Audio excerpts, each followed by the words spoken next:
January 1st, U.S. military launches a precision airstrike and kills al-Qaeda militant Jamal al-Badawi, who was wanted in connection with the attack on the USS Cole in 2000 that left 17 U.S. soldiers dead.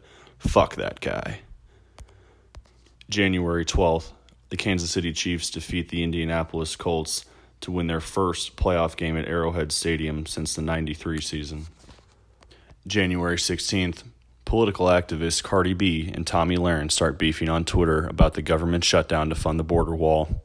This lasts for 4 days, and I tweeted at both of them saying they needed to throw the gloves on and settle it in the ring. But per usual, all my awesome ideas were ignored by Twitter.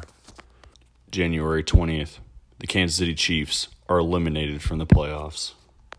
January 25th, DMX is released from prison.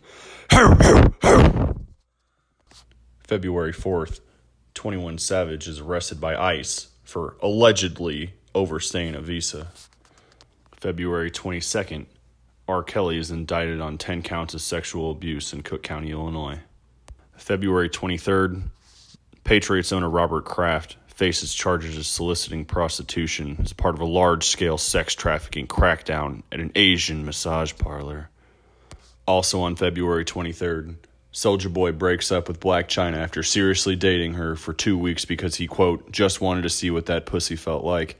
Although us educated folk know that Blac Chyna is Tyga's ex, who has major beef with Soulja Boy.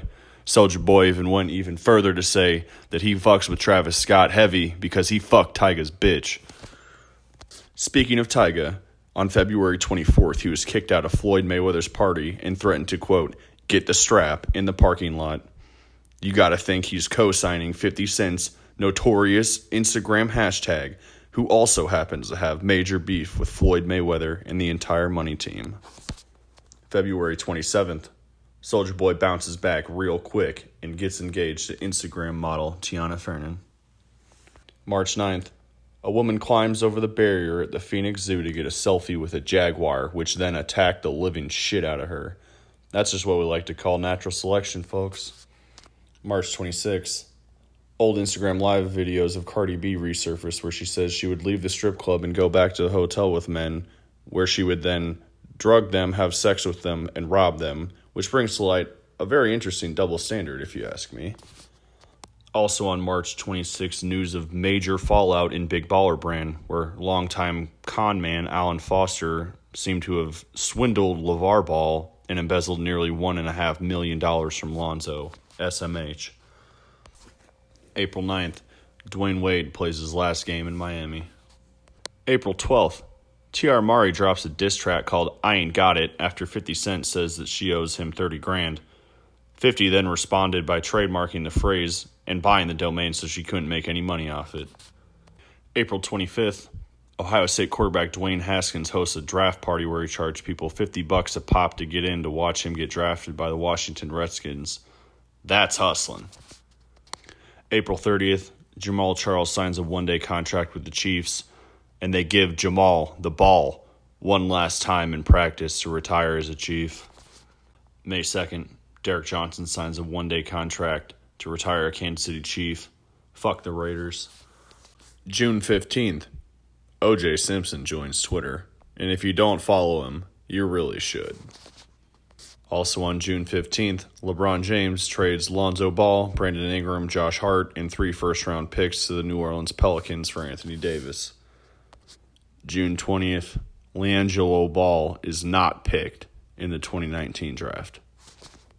June 26th, Beth Chapman, wife to Dog the Bounty Hunter, dies at age 51. R.I.P.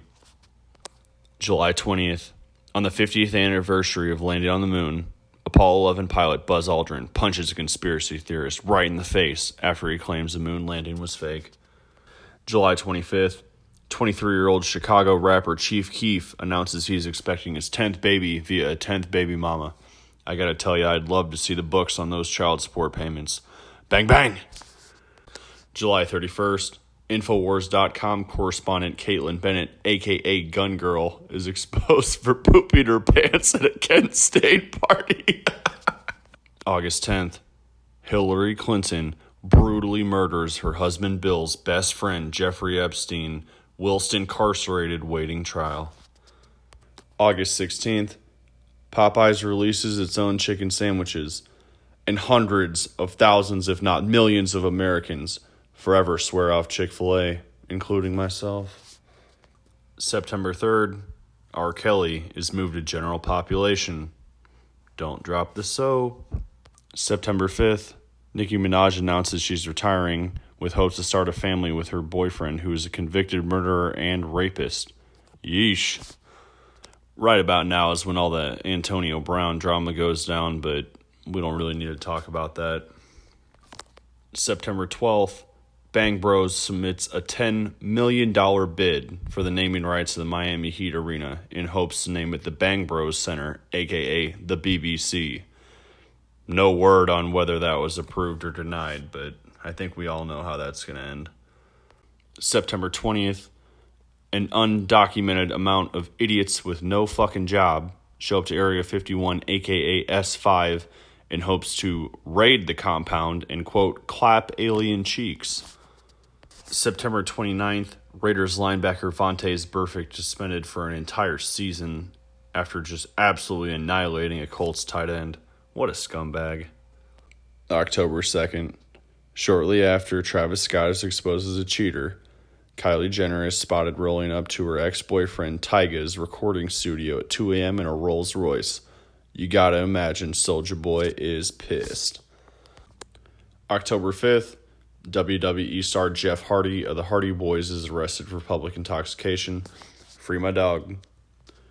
October 18th, El Chapo's son is detained by federales in Culiacan, Mexico. And then El Chapo's goons came in with belt-fed machine guns and rocket launchers and rained terror on the streets until the Mexican government was left with no choice but to free El Chapo's son just to stop the carnage.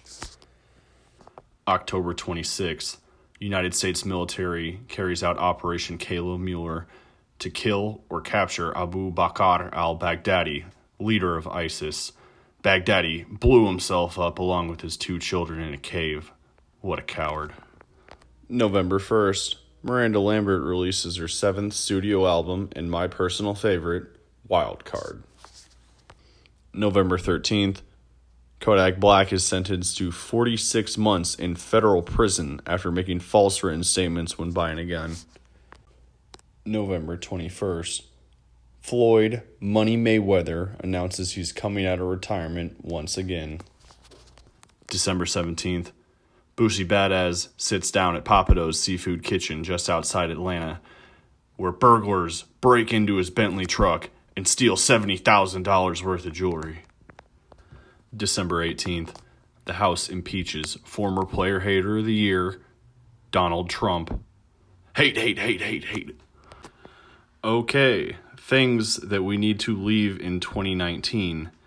First off, flavored vaping. Thousands of teenagers die every week because of flavored vaping.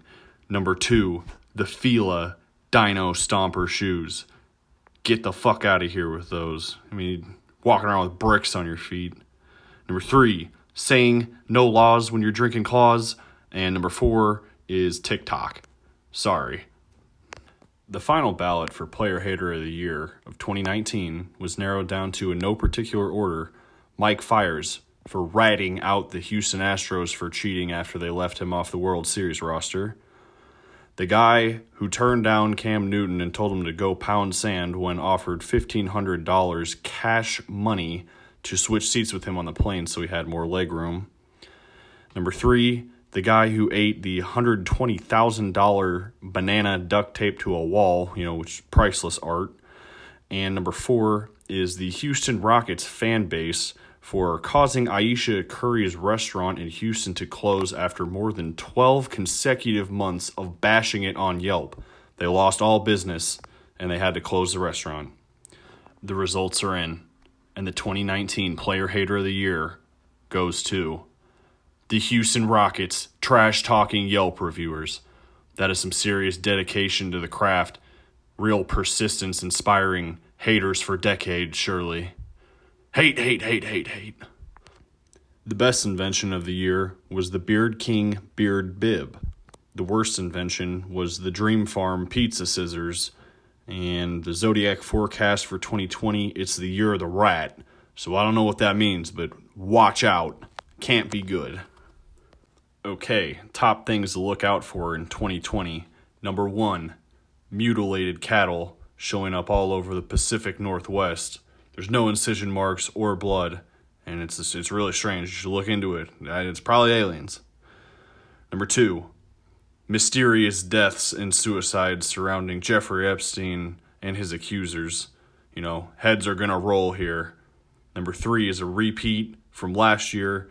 More E. coli outbreaks in romaine lettuce, so just totally stay away from that. And number 4 is also a repeat, but it's just getting worse, people. Automated technology is going to take our jobs one day. Okay, so besides the Chinese zodiac forecast, 2020 is looking like it's going to be a great year. Nice, even, divisible number right there. Love the symmetry. Start of a new decade, all right? We have a leap year as well as an election year this year. We have the Summer Olympics. Christmas is on a Friday. Halloween's on a Saturday. New Year's is on a Friday. 4th of July is on a Saturday. We have 420 for an entire month. 2 Friday the 13th. And your boy's birthday is on a Friday. So, it's shaping up to be a good year, people. So, let's get together and let's do the damn thing, all right? See you guys in a year.